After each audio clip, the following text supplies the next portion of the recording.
2016'nın serin aprel gecesi, sükutu yarıp geçti mermilerin sesi. Bu yağış değildi, bu şehit kanıyla danışan torpaq idi.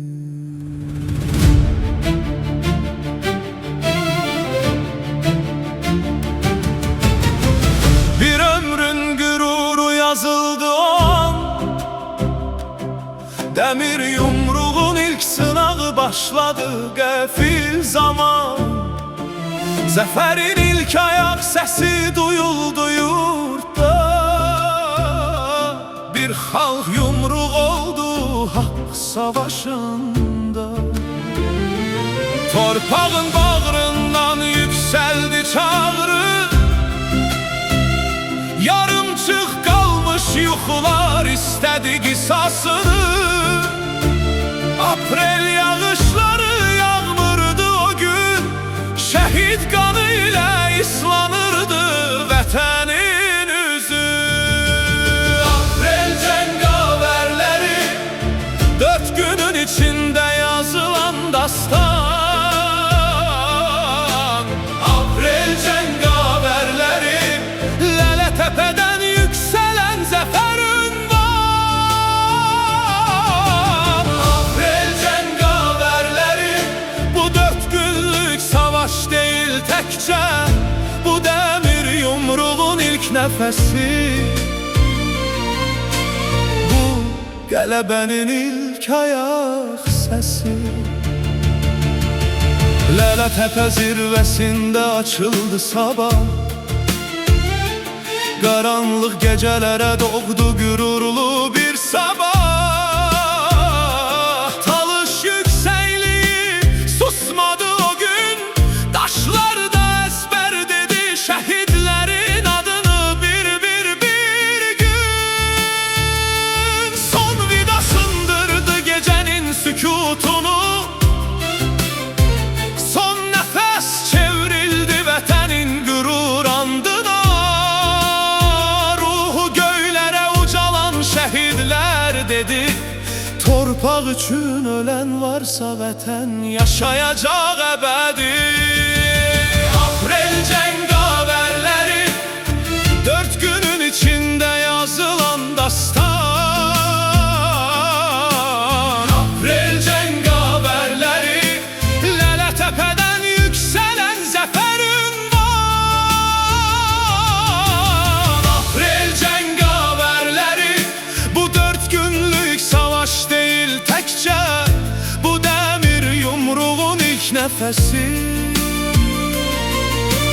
Bu qələbənin ilk ayaq səsi. Rakuf Orucov, Murovun qartalı, dağların sinəsində dönməz iradə abidəsi. Murad Mirzəyev, millətin qəhrəmanı, adı ürəklərdə yaşayan ölməz dastanı. Təbriz və Urfan, Səma cəngavərləri, buludlardan baxır vətənin keşikçiləri. Pəncəli Teymurov, kəşfiyyatın aslanı, qorxunu diz çöktürən mərdliyin ünvanı. Adı daşda, ruhu arşda, şəhid ölməz qalır başda. Lələtəpə şahid, Talış yüksəkliyi məzar. Bu xalq unutmaz sizi ey yurduna sipər olanlar.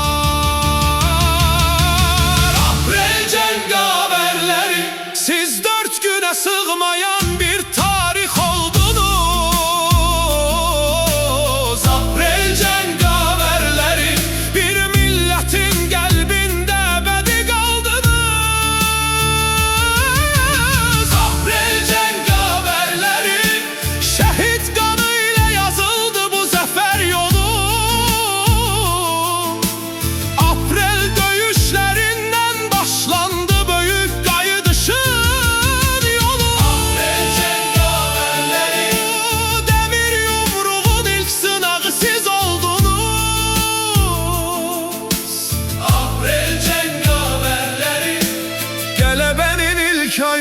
sesi siz oldunuz. Laletepe, Talış yüksekliği, April cengaverleri, ruhunuz göyde, adınız vətəndə, siz ebedisiniz.